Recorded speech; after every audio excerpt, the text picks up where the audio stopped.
Hi,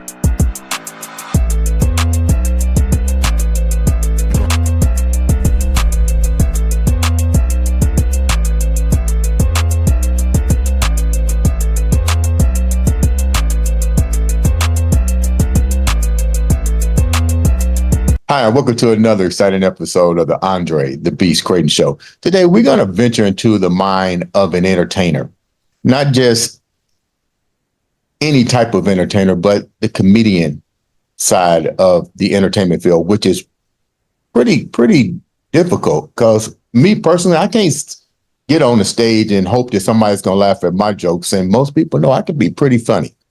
But with all that said, I'd like to welcome to the show all the way from Cincinnati, Ohio, CeCe Laird. Welcome to the show, CeCe. Hi, thanks for having me. Let's get right down into it. Tell the viewers a little bit about Cincinnati's own CeCe.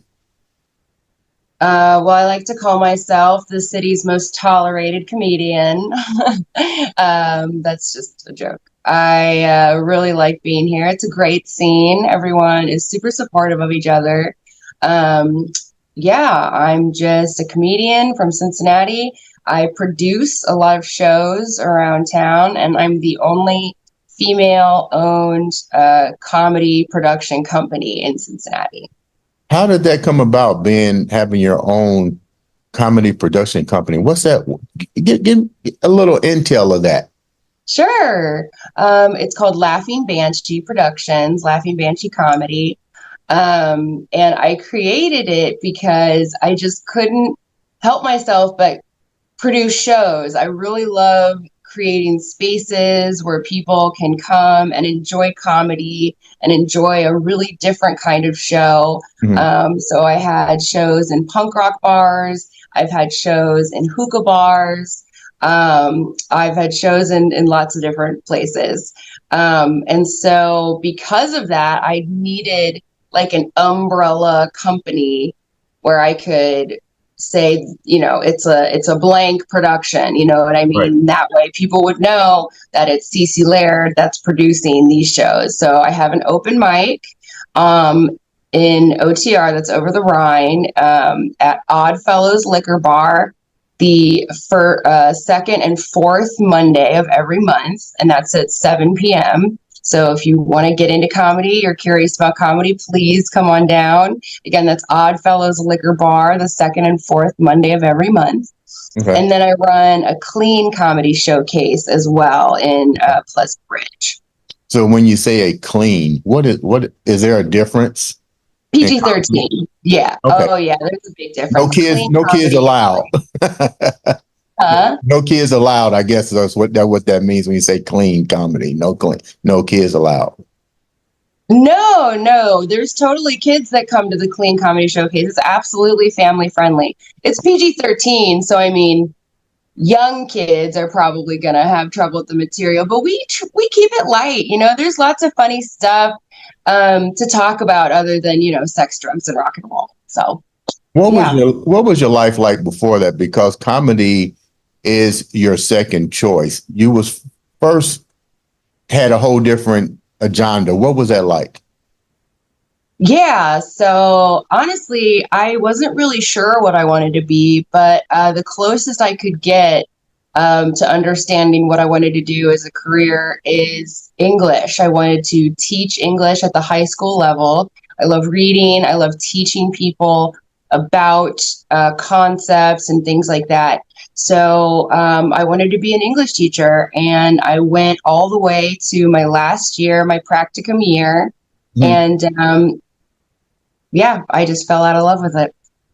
What were some of the reasons that you fell out of love? You're talking to a former school teacher who actually taught school in over the Rhine in Cincinnati, Ohio, St.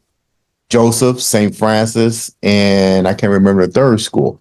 But I know the struggles that teachers undergo. What was the reason that you decided that this wasn't for you? You don't go all the way to college and then all of a sudden, boom, you shift gears. What were some of the things that made you shift the gears?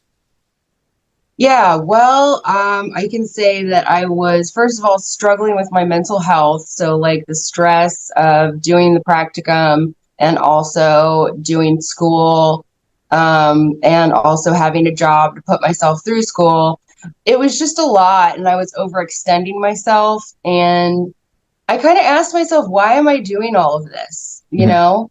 And when it came down to just teaching, just the pure concept of teaching, I realized that wasn't enough. It wasn't going to be enough to satiate me. I had a whole creative side that I was ignoring. I had a whole creative side that I was, oppressing. And I thought teaching would be a nice, safe job. Mhm. But it turns out that you actually have to have a second job as a teacher, or if you want to keep money, you have to, at least for the first 5 years. Right. When you say creative side, you was oppressing yourself. Take the viewers into a little bit of that before I ask my next question. Yeah, sure. So I'm a visual artist, I'm a comedian, I'm a writer, I'm a poet, and you don't get an opportunity to really use all of those tools when you teach. A lot of times it's kind of rigid, like they want you to teach this material. You can't really choose the material you choose sometimes.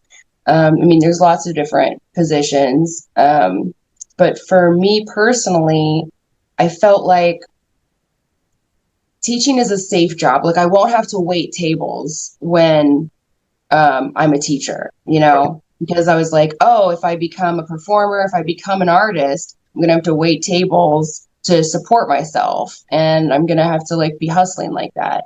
Right. And I didn't want that. And I was like, okay, teaching is going to be a safe job.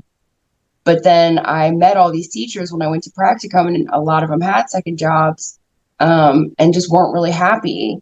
Right. And I just sort of thought that might happen to me too. So why not just go into a creative field, because I'm going to have to support myself waiting tables anyway. And that's exactly what I do now. I'm a comedian who waits tables. So the thing I was very afraid of having to happen, I'm actually doing. So How much was that playing on your mental state of mind? Because you said you journeyed into a state of your mental health being compromised. Was it mhm. being compromised for career choices, family, a series of all the above? What was it? Well, mental illness can set in when you're 25. You can have like not a lot of warning signs, and then you can just like develop depression or anxiety. And Mm. I did. And so that was really hard for me to deal with when I was going through school. When you say you was going through it, what were some of the triggers that you start recognizing that there may be something compromised? Yeah, so I was in my practicum one day, and I had just been overextending myself too much, staying up late to study for tests, and then having to get up early to drive an hour and a half out to the school, Mm. and then also having to go to my job. I was overextending myself so much that I was in my practicum one day and I just fainted. I got up and I fainted, and I think, and when I talked to my doctor about it, he just said it was from the stress. Did you have a support? How was your family during this part of your life? Are you close with your family? Did you have a support group around you? My friends are pretty supportive. Yeah. When you say your friends, what about your mom and your dad? My mom and dad are divorced, and they had their own thing going on during that time. My dad was in the midst of getting sober. So he wasn't really around too much. And then my mom, I was living with her at the time, but she was doing her own thing. So I guess that's when you say, look, I got to figure out, I got to make choices now on what's going to benefit me down the line. And you did wind up making a choice. You decided to leave the school and now pursue the entertainment career. And you've done something that I think is crazy. You went to Chicago and then became a part of the SNL school or network. Tell a little bit about that. Yeah. So after I dropped out and I decided I didn't want to become a teacher anymore, I really didn't know what I wanted to do, but I knew I didn't want to be in Cincinnati anymore. Or at least I didn't want to be at Cincinnati at the time. So I moved to Chicago. I decided I was just going to try something different. Right. And I did. And I signed up for classes at the Second City. And the Second City is a training program in theater, where a lot of people from SNL, Saturday Night Live, are plucked from. So that was a lot of fun. I got to see future SNL people perform before they got to SNL. Who are some of the people you got to see perform? Jay Washington, I want to say, Mhm. and some writers. I don't know if you remember the writer that got fired for making a joke about Trump's youngest kid. Yeah. But I saw her on stage. I don't know.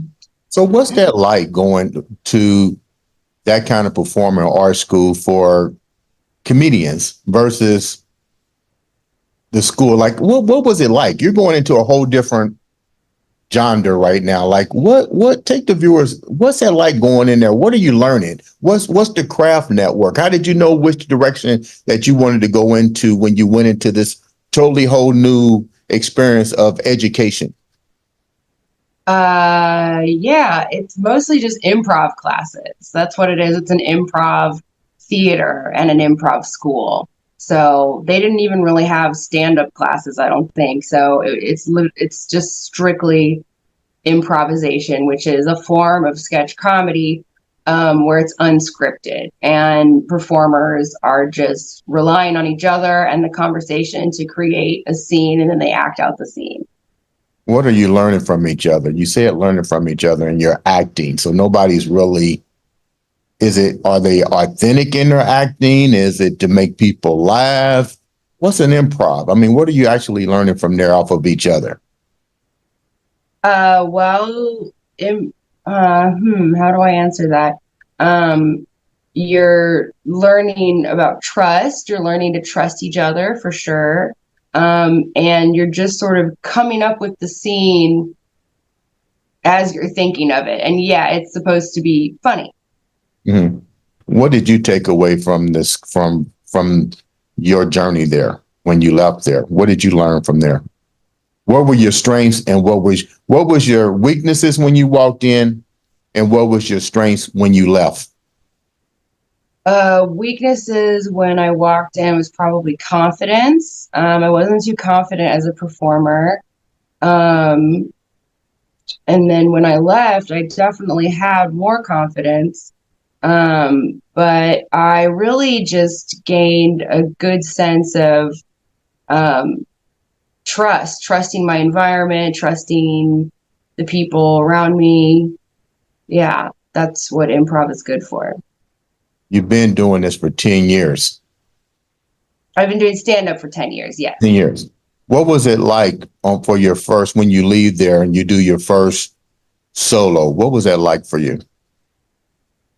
Terrifying, absolutely terrifying. I did it to a room of practically no one. And I just sort of spat out my jokes and hurried off stage. But you know what? I was just happy that I didn't cry. I was just happy I didn't break down and cry on stage. So I considered it a win, even though I probably did horribly. And yeah, even though I did horribly and it was to a room of no one, I was still hooked. The thrill of doing it, the rush of doing it is incredible. And I decided I was going to keep doing it until I got as good as I think I could possibly get. When you did that first show, you mentioned you felt like you said that you was hoping that you didn't cry because you felt like crying. What did you take away from that moment? Because 10 years of doing this, we always reflect back on that first moment.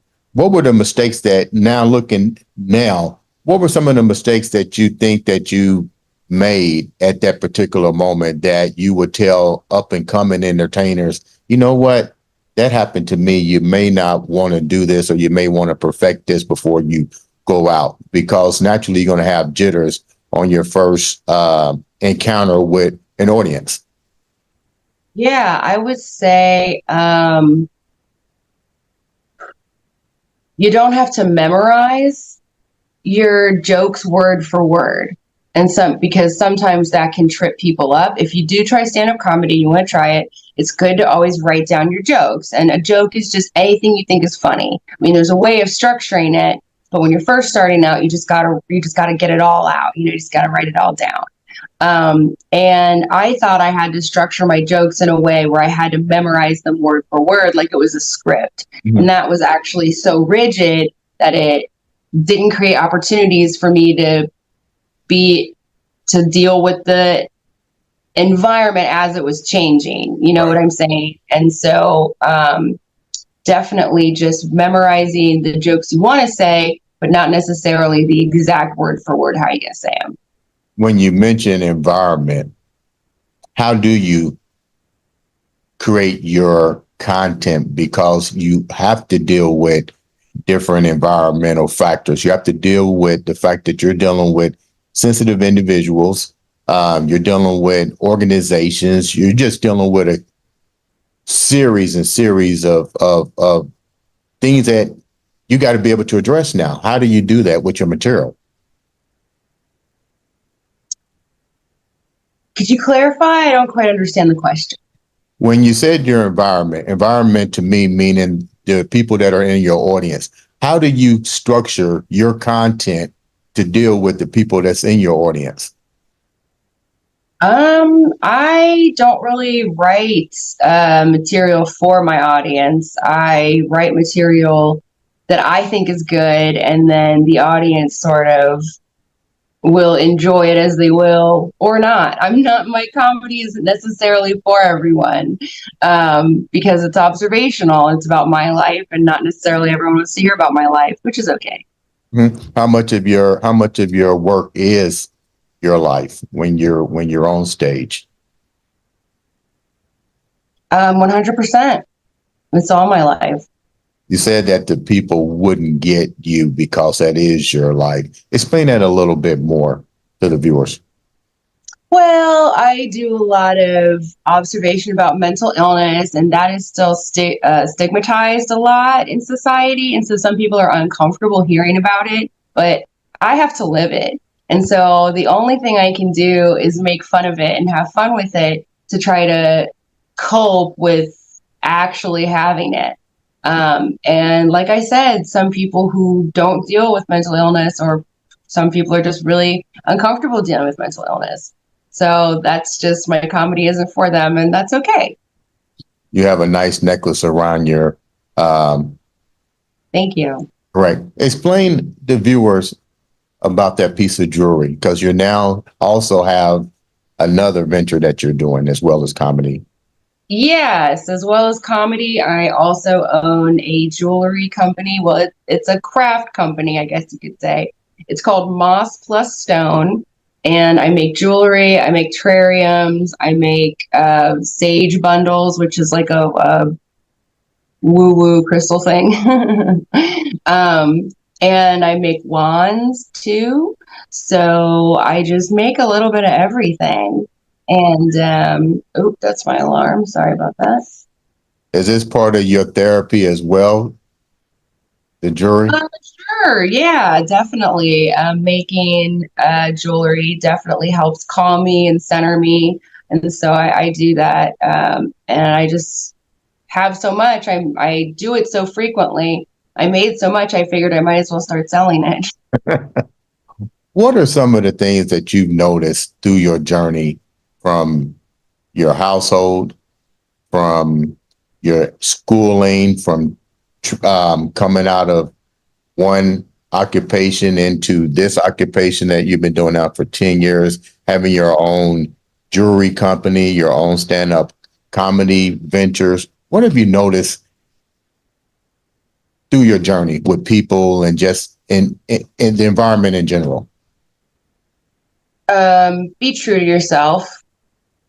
Be true to yourself. I feel like as long as you're true to yourself, you will always be happy. You will always find happiness. I feel like people get really sad because they're not true to themselves. They, maybe are in the wrong career field like I was. Mhm. And it's just important to follow your truth. How can the viewers reach out to you for coming to watch you perform, your jewelry? How can the viewers reach you? Yeah, so you can find my jewelry company, Moss Plus Stone, on Instagram. And you can find me on Instagram as well, CeCe _the _Banshee, CeCe the Banshee. Um, you can come to one of my shows at Cafe Alma, which is in Pleasant Ridge, and that is the first Tuesday of every month. We do clean comedy, PG-13 comedy. And then you can also come to my open mic. That is the second and fourth Monday of every month at Oddfellows Liquor Bar in OTR. Leave the viewers with something positive before we wrap up today's show. Yeah.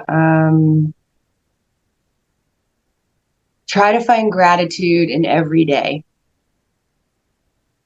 Ladies and gentlemen, this has been another exciting episode of the Andre the Beast Crayton Show.